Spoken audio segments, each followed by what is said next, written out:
Hello friends, इस video के अंदर हम चर्चा करेंगे बजाज फाइनेंस लिमिटेड के रिजल्ट्स के बारे में। देखिएगा, बजाज फाइनेंस लिमिटेड के रिजल्ट किस तरीके के रहे हैं मैं आपके साथ पहले चर्चा करना चाहूँगा। देखिएगा, बजाज फाइनेंस लिमिटेड के जो रिजल्ट्स हैं वो काफ़ी अच्छे हैं, बेहतर हैं। और पिछले जो साल के दौरान जो इसके फाइनेंशियल्स थे वो बहुत ख़राब हो गए थे, तो उन खराबी के बाद जो है एक अच्छी रिकवरी इस बार रिजल्ट्स में देखने के लिए मिल रही है। लेकिन फिर भी इन अच्छे रिजल्ट्स के बाद भी वैल्यूएशंस करीबन 75 की पी रेशियो के ऊपर ट्रेड कर रहे हैं फॉरवर्ड अर्निंग्स के ऊपर, जिनको देख के मुझे पर्सनली ऐसा लगता है कि वैल्यूएशंस बहुत ज़्यादा स्ट्रेच है अभी भी। और एक फाइनेंस कंपनी जो इधर से पैसा उठा के दूसरी साइड पे पैसा देती है, उस तरीके के बिजनेस के अंदर जो कोविड का जो इशू हुआ या इस तरीके के सिमिलर इश्यूज जब होते हैं तो बहुत बड़े चैलेंजेस हो सकते हैं। इसके अलावा देखिएगा, जो क्रेडिट रिस्क है, क्योंकि रिटेल के अंदर इनका काफ़ी बड़ा लोन है, तो रिटेल लोन बुक काफ़ी ज़बरदस्त है इनकी। तो उसके अंदर भी जो हमें देखने के लिए मिला कि अगर रिटेल को प्रॉब्लम्स होती है तो वो रिकवरी करने में प्रॉब्लम होती है। हालांकि मैनेजमेंट अच्छी है, कंपनी अच्छी है, सब तरीके से अगर आप देखें तो कंपनी काफ़ी अच्छा करती है। लेकिन कुल मिलाकर 75 से 80 की पी रेशो मुझे जस्टिफाई नहीं लगती इस तरीके के बिजनेसेस के अंदर, जहाँ पर कि ग्रोथ अब पहले की तरह 30 या 40% नहीं है, बल्कि ग्रोथ अगर आप देखेंगे तो वो 10 से 15% के बीच में आ गई है। और अगर आप एनुअलाइज भी करेंगे तो वो 15% अभी आपके मान के चलिएगा कि लोअर बेस के ऊपर है। तो अभी आने वाले 2 से 3 साल में आप हायर साइड भी जाएंगे तो 20% की ग्रोथ आप मान के चलिएगा।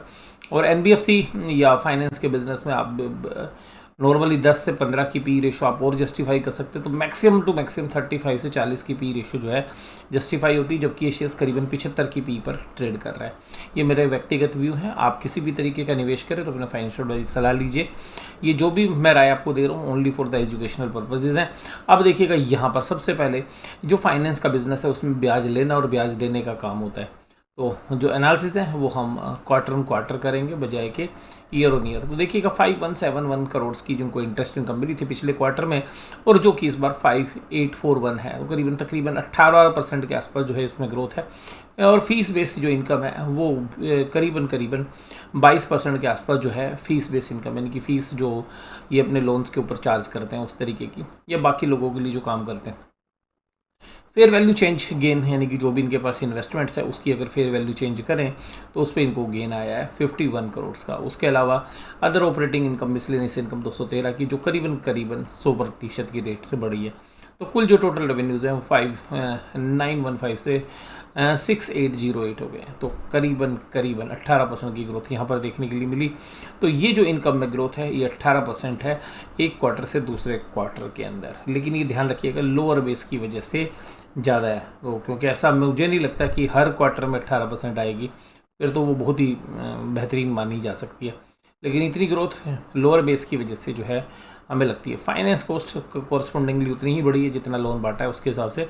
फ़ीस और कमीशंस भी जो है दिए हैं, क्योंकि बिज़नेस बढ़ा है तो फीस और कमीशन भी काफ़ी बड़ी मात्रा में दिए हैं, जो कि ऑलमोस्ट 80% की ग्रोथ है उसके अंदर।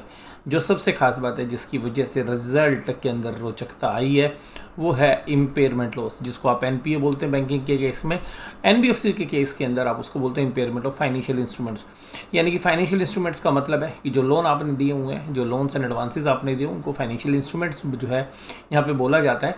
और इस तरीके से जो इंटरनेशनल फाइनेंशियल रिपोर्टिंग स्टैंडर्ड्स हैं उनको जो है क्लासीफाई करते हैं कि अगर कोई भी आपको एक्सपेक्टेड क्रेडिट लॉस होते हैं तो वो इन फाइनेंशियल इंस्ट्रूमेंट्स के ऊपर होते हैं। तो इनकी जो इम्पेयरमेंट है, यानी कि उनका जो घटियापन है, उसके अंदर 1239 करोड़ रुपए इनके डूबने की चांसेस हैं, जो पिछले क्वार्टर में 1724 करोड़ थे, उससे पहले 1634 थे। तो यहाँ पर करीबन आप देखेंगे कि 500 करोड़ के आसपास का जो है हिसाब किताब यहीं पर बनता है, और वही आपको यहाँ पे प्रॉफिट में रिफ्लेक्ट हो रहा है। एम्प्लॉय की सैलरी काफ़ी ज़बरदस्त तरीके से बढ़ी है, और ये खर्चे देखिएगा मोस्टली कंपनीज़ के अंदर इस बार भी बढ़ते हुए नजर आए। इसके अलावा अदर एक्सपेंसेस का फिगर भी आपको बढ़ता हुआ नजर आए। लेकिन कुल मिलाकर एक तो रेवेन्यू ग्रोथ और दूसरा यहाँ पर प्रोविजंस की कमी, इन दोनों के कम्बिनेशन से आप देखिएगा तकरीबन जो है 600 करोड़ के आसपास के प्रॉफिट आपको बढ़ते हुए नजर आए हैं। और आफ्टर टैक्स ये जो फिगर्स है ये करीबन 450 करोड़ के आसपास बनती है, और यही आपके प्रॉफिट का मेन दम है। तो यहाँ पर इन्होंने ये जो प्रॉफिट्स हैं ये रिपोर्ट किए हैं 14 रुपये की ईपीएस से 21.67 की ईपीएस। तो अगर हमें माने भी फॉरवर्ड अर्निंग पर करीबन 100 रुपये की अगर हम EPS लगाएं पूरे साल भर की, तब भी देखिएगा 7800 के आसपास शेयर काम कर रहा है। तो करीबन 78 की पी रेशो। तो हालांकि वैल्यूएशन वाइज मुझे महंगे लगते हैं, लेकिन बाज़ार है, बाज़ार में रैशनलिटी हमेशा होती नहीं है। और इस तरीके से अगर आप देखें तो कंपनी ने प्रोविजंस काफ़ी अच्छे बनाए हैं, सफिशेंटली जो है इन्होंने प्रोविजंस बनाए हैं। अगर आप इनकी पूरी जो है नोट्स टू अकाउंट्स को पढ़ेंगे तो आपको ये सारी बात समझ में आ जाएगी कि प्रोविजन सफिशेंटली इन्होंने मेंटेन किए हुए हैं। और देखिएगा रीस्ट्रक्चरिंग करने से, रीस्ट्रक्चरिंग बुक होने की वजह से एक सबसे खास बात ये है कि NBFCs को तो फिर भी प्रोविजंस ज़्यादा मेंटेन करने पड़े, लेकिन बैंकों को थोड़ा सा रिलीफ मिल गया है। बट कुल मिलाकर ये जो प्रोविजंस हैं, ये जो रीस्ट्रक्चरिंग है वो काफ़ी बड़ी मात्रा में हुई है कोविड की वजह से, जिसके असर आपको आने वाले सालों में देखने के लिए मिलेंगे, या अगले क्वार्टर्स के अंदर आपको देखने के लिए मिलेंगे। तो इस रिज़ल्ट के अंदर सबसे खास बात क्या है? रिज़ल्ट में खास बात है दो।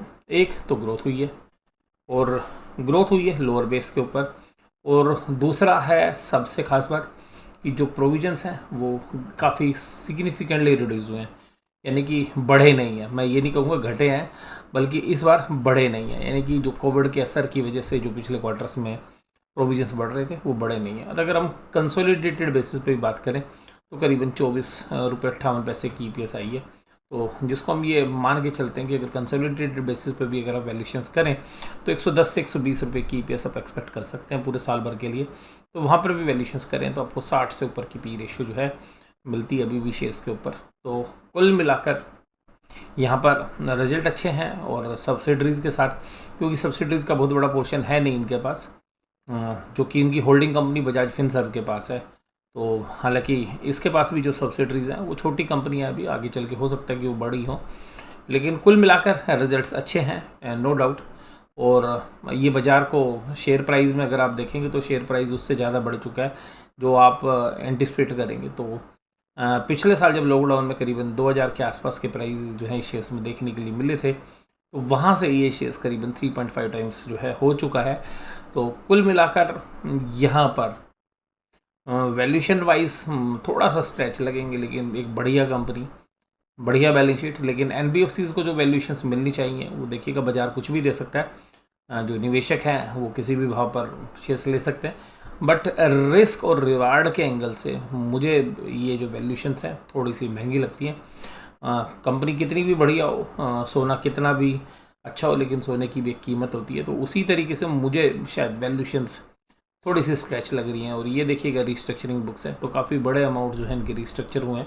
अगर नंबर ऑफ़ अकाउंट्स में भी देखेंगे तो नंबर ऑफ़ अकाउंट्स की संख्या भी काफ़ी ज़्यादा है। तो 1,03,920 अकाउंट पर्सनल लोन के जो हैं जिनके ऊपर रेजोल्यूशन प्लान से इम्प्लीमेंट किया गया है अंडर द विंडो, और जिसमें अमाउंट है 679 करोड़ का जो एक्सपोजर अमाउंट्स है। तो हालांकि ये जो नंबर ऑफ़ अकाउंट्स हैं ये खुद इंडिकेट कर रहे हैं कि 1,03,920 अकाउंट अगर एक्सपोजर्स में गए हैं, रिस्ट्रक्चरिंग में गए हैं, तो ये काफ़ी आगे चल के चिंता का विषय हो सकता है। और ये ना केवल इस NBFC के लिए, बाकी बैंकों में भी सेम स्थिति है, लेकिन प्रोविजंस जो है इसकी वजह से घट गए, क्योंकि इनका जो इम्पैक्ट है ये पैसा रिकवर होगा नहीं होगा ये आने वाले समय में ही पता चलेगा।